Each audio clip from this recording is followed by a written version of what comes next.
नमस्कार, India news देख रहे हैं आप। आपके साथ मैं अभिषेक पांडे। इस बुलेटिन की शुरुआत बड़ी खबर के साथ करेंगे, जहां बिहार में वोटर लिस्ट का ड्राफ्ट आज प्रकाशित होगा। सभी राजनीतिक दलों को ड्राफ्ट की कॉपी दी जाएगी। मुख्य सचिव आयुक्त ज्ञानेश कुमार की अपील कि गलती हो तो सुधार करवाएं। ज्ञानेश कुमार ने यह अपील की है कि अगर कोई भी गलती इस ड्राफ्ट में आपको मिलती है तो आप सुधार करवाएं। ये बड़ी अपडेट निकलकर सामने आई है। ज्ञानेश कुमार ने यह अपील की है राजनीतिक दलों से कि कोई गलती हो तो सुधार करवाएं। मुख्य चुनाव आयुक्त ज्ञानेश कुमार ने यह अपील की है, गलती हो तो सुधार करवाएं। ये बड़ी खबर निकलकर सामने आई है। जहां दूसरी ओर एसआईआर को लेकर लगातार विरोध देखने को मिल रहा है। तस्वीरें भी आपके स्क्रीन पर चल रही हैं। ये तस्वीरें संसद की हैं और संसद में लगातार एसआईआर के मुद्दे पर विरोध देखने को मिल रहा है। जब से मानसून सत्र की शुरुआत हुई है, पहले ही दिन से एसआईआर के मुद्दे पर लगातार जो है विरोध देखने को मिल रहा है। केंद्र सरकार पर सवाल उठाए जा रहे हैं, चुनाव आयोग पर सवाल उठाए जा रहे हैं, लेकिन इन सब के बीच आज जो है सभी राजनीतिक दलों को ड्राफ्ट की कॉपी दी जाएगी। और मुख्य चुनाव आयुक्त ज्ञानेश कुमार ने अपील भी की है कि अगर गलती हो तो आप सुधार करवाएं। बिहार में एसआईआर के लिए विशेष कैंप लगेगा। एसआईआर के लिए विशेष कैंप लगाया जाएगा निर्वाचन विभाग के द्वारा, और ड्राफ्ट रोल जारी करने के बाद यह विशेष कैंप लगेगा। 2 अगस्त से 1 सितंबर तक ये कैंप लगेगा और कैंप में आकर दस्तावेज जमा कर सकते हैं मतदाता। ये अपडेट आप तक पहुंचा दें। इस कैंप में मतदाता पहुंचकर अपने डॉक्यूमेंट्स सबमिट कर सकते हैं। तो बिहार में एसआईआर के मुद्दे पर लगातार विरोध प्रदर्शन देखने को मिल रहा है और लगातार विपक्षी दलों को लेकर बात करें तो वो आक्रोशित नजर आ रहे हैं, विरोध प्रदर्शन करते नजर आ रहे हैं। तो बिहार में चल रहे मतदाता विशेष गहन पुनर्निरीक्षण यानी कि एसआईआर प्रक्रिया का आज अहम दिन है। बिहार की ड्राफ्ट वोटर लिस्ट आज प्रकाशित होगी और आज राजनीतिक दलों को ये सूची दी जाएगी। इसके बाद दावे और आपत्तियों की अवधि शुरू होगी। वोटर्स और राजनीतिक दल अगले 1 महीने तक इस सूची में सुधार के लिए दावा या आपत्ति दर्ज करा सकते हैं। आज से ही मतदाता अपने नाम और पर्सनल डिटेल की जांच कर सकेंगे ताकि किसी की भी त्रुटि या चूक को समय रहते ठीक किया जा सके। ड्राफ्ट वोटर लिस्ट मान्यता प्राप्त राजनीतिक दलों को फिजिकल और डिजिटल फॉर्मेट में दी जाएगी और अब तक ये डेटा के मुताबिक एसआईआर की लिस्ट में 65 लाख मतदाताओं के नाम कटना तय है। आज की लिस्ट में ये कंफर्म हो जाएगा कि एसआईआर के पहले फेज के तहत अब तक बिहार में 7.89 करोड़ वोटर्स हैं और 65 लाख वोटर्स के नाम कटना तय है। तो इस बीच हमारे साथ इस विषय पर बातचीत करने के लिए 2 खास मेहमान हैं। हमारे साथ राजनीतिक विश्लेषक रवि अरोड़ा जी जुड़े हुए हैं और साथ ही साथ पटना से हमारे ब्यूरो चीफ शैलेंद्र कुमार जी जुड़े हुए हैं। और शैलेंद्र जी, सबसे पहले मैं आपका रुख करना चाहूंगा और सबसे पहले मैं अपडेट्स आपसे चाहूंगा। जिस तरीके से एसआईआर के मुद्दे को लेकर लगातार विरोध प्रदर्शन ये देखने को मिल रहा है, लगातार गहमा गहमी बिहार की राजनीति में देखने को मिल रही है और आज इसी कड़ी में ड्राफ्ट जो है वो राजनीतिक दलों को दिया जाएगा। क्या स्थितियां शैलेंद्र जी आप फिलहाल देख पा रहे हैं? देखिए, साफ तौर पे है कि ये विरोध तो एक तरफ है, लेकिन जो प्रक्रिया है, जो चुनाव आयोग की प्रक्रिया है, वो अपनी तरफ है। चुनाव आयोग अपनी तरह से काम कर रहा है और जो उसने तारीख तय की है उस हिसाब से वो काम कर रहा है। आपने देखा था किस तरह से, जो आपने बताया कि संसद में भी विरोध हो रहा है जब से संसद शुरू हुई है, क्योंकि 21 अगस्त तक संसद चलनी है। और दूसरी बात यह है कि 21 से 25 जुलाई तक विधानसभा का सत्र चला था बिहार में, उसमें भी एक तरह से हंगामा ही लगातार रहा और जो सदन की कार्रवाई है वो चल नहीं पाई। और ये इसीलिए क्योंकि ये इसको एक मुद्दा बनाने की कोशिश जो है राजनीतिक दल कर रहे हैं, जो विपक्षी दल हैं, चाहे आरजेडी हो, कांग्रेस हो, वाम दल हो या वीआईपी पार्टी हो, जो उनके सहयोगी। और ये तो एक बात हुई राजनीतिक कहें कि नफा नुकसान की, जो बीजेपी और उनके साथी हैं वो कह रहे हैं कि नहीं ये ठीक है, और जो विरोधी हैं वो अपना विरोध कर रहे हैं कि नहीं, जिस सूची से 2024 के चुनाव हुए उसी सूची से ही 2025 के चुनाव हो।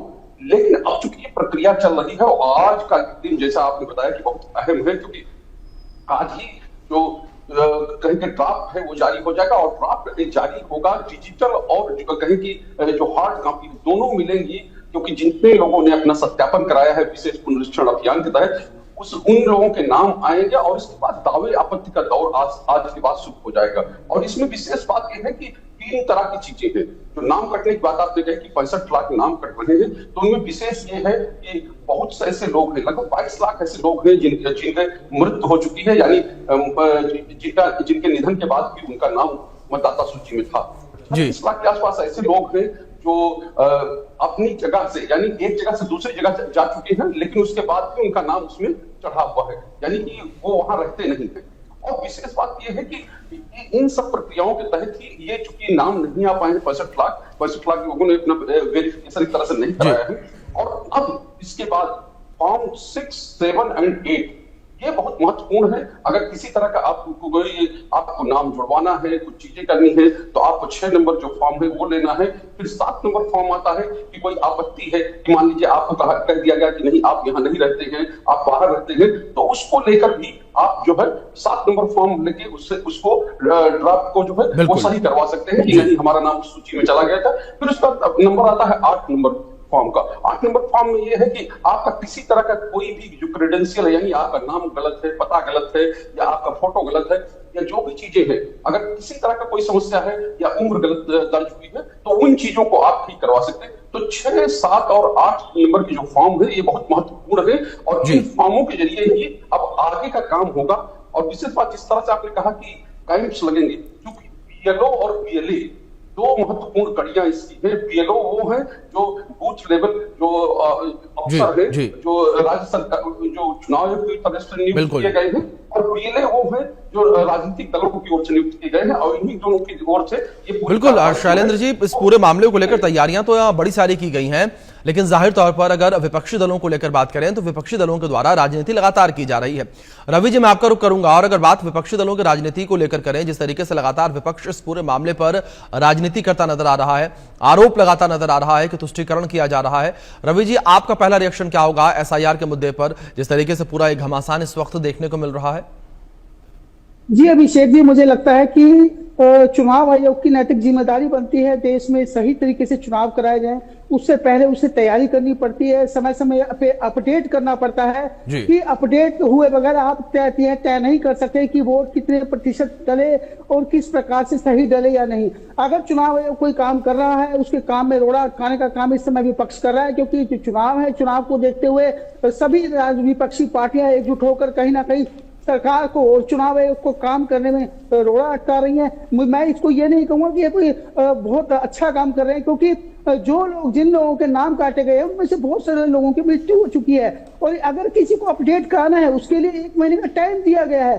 पूरी तरह से स्वतंत्र देश की संस्था है, अपने स्तर पे काम कर रही है। और सुप्रीम कोर्ट में 8 पीआई फाइल की गई राजनीतिक पार्टियों द्वारा, 3 पीआई फाइल की गई एनजीओ द्वारा। तो ऐसे में कहीं ना कहीं लगातार सुप्रीम कोर्ट का भी रुख कर रही है पार्टियां, लेकिन मैं समझता हूं सुप्रीम कोर्ट भी इस बात को बता चुकी है कि यह क्योंकि एक सरकार का काम है कि निष्पक्ष चुनाव कराए जाएं, और चुनाव आयोग की नैतिक जिम्मेदारी बनती है।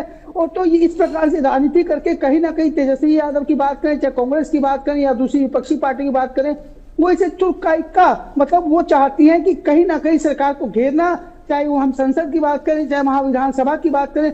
तो मुझे लगता है ये कहीं ना कहीं इस चुनाव आयोग के काम में रोड़ा अटकाने वाली बात है, क्योंकि चुनाव आयोग पूरी तरह से स्पष्टीकरण दे चुका है और पूरा ड्राफ्टिंग वो पेश कर रहा है। उसके बाद 1 महीने का टाइम दिया जा रहा है। मुझे लगता है 1 महीने का टाइम बहुत ज्यादा टाइम होता है। तसल्ली से सभी पार्टियां, अगर उनको लगता है कि उनके किसी कार्यकर्ता या कोई ऐसा व्यक्ति है जिसका नाम सूची में नहीं है, तो वहां पे दर्ज करा सकता है। तो किसी प्रकार की कोई, मुझे नहीं लगता कोई शंका होनी चाहिए। लेकिन क्योंकि चुनाव सर पर है, तो ऐसे में एक मैसेज देने की कोशिश है कि बिहार के अंदर कहीं ना कहीं वोट काटे जा रहे हैं, एक पूरी तरह से एक हवा बनाया जा रहा है, एक प्रोपोगेंडा खेला जा रहा है। लेकिन मुझे लगता है कि जो सरकार मन बना चुकी है और इसमें वो पीछे हटने वाली नहीं है, क्योंकि अब सरकार का अगला मिशन सिर्फ बिहार नहीं है, दूसरे राज्यों में भी है, और यह होकर रहेगा, क्योंकि ये सरकार नहीं, ये चुनाव आयोग करवा रहा है। और चुनाव आयोग इस बात की पुष्टि कर चुका है कि वो पीछे नहीं हटेंगे, चाहे कितना मर्जी हंगामा कर ले। लेकिन क्योंकि चुनावों की वजह से सभी विपक्षी पार्टियों को ऐसा लगता है कि ऐसा करने से